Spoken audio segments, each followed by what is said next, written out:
ഇതോടുകൂടി പിരിഞ്ഞു പോകും. ഈ ബാറിന്റെ പ്രവൃത്തി ഇനി 1 സെന്റിമീറ്റർ അനുവദിക്കുകയില്ല എന്നാണ് തീരുമാനം. ഇങ്ങനെ ജനവിരുദ്ധ നിയമങ്ങളെ ചെറുക്കാൻ ജനങ്ങൾ സംഘടിക്കുമ്പോഴാണ് ഭരണാധികാരികൾ വിവരമുള്ളവർ കണ്ണു തുറക്കുക. സിംഗൂരിൽ കണ്ണു തുറന്നില്ല, പശ്ചിമ ബംഗാളിൽ അതിന് ഫലം കണ്ടില്ലേ?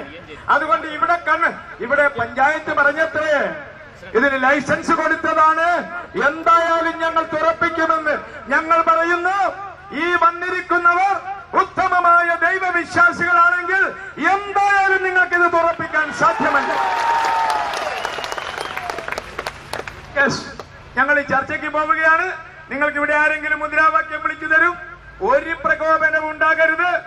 മുസ്ലിങ്ങളോട് ഞാൻ പറയുന്നു, ഖുർആൻ പറഞ്ഞിട്ടുണ്ട്, എതിരാളിയോട് ഏറ്റവും ഉത്തമമായ മാർഗത്തിൽ പോരാടുക. ഹിന്ദുക്കളോട് ഞാൻ പറയുന്നു, ഭഗവാൻ കൃഷ്ണൻ അർജുനോട് പറഞ്ഞിട്ടുണ്ട്, യുദ്ധത്തിലും അർജുന ധർമ്മം വിട്ടുപോകരുത് എന്ന്. അതുകൊണ്ട് ക്രിസ്ത്യാനികളോട് പറഞ്ഞിട്ടുണ്ട്, ശത്രുവേയും സ്നേഹിക്കുക എന്ന്. അതുകൊണ്ട് നമ്മൾ 3 മതത്തിലുള്ള ആളുകളാണ്. എല്ലാ മതവിശ്വാസികൾ ദൈവകൽപ്പന അനുസരിച്ച് ഈ ജിഹാദിന്റെ തുടക്കത്തിലുള്ള ഈ സുജൂദിൽ പങ്കെടുക്കുക എന്ന് മാത്രം പറഞ്ഞുകൊണ്ട് ഞങ്ങൾ ചർച്ചയ്ക്ക് പോവുകയാണ്. ഇവിടെയുള്ള നേതാക്കന്മാർ നിങ്ങളെ നയിക്കും.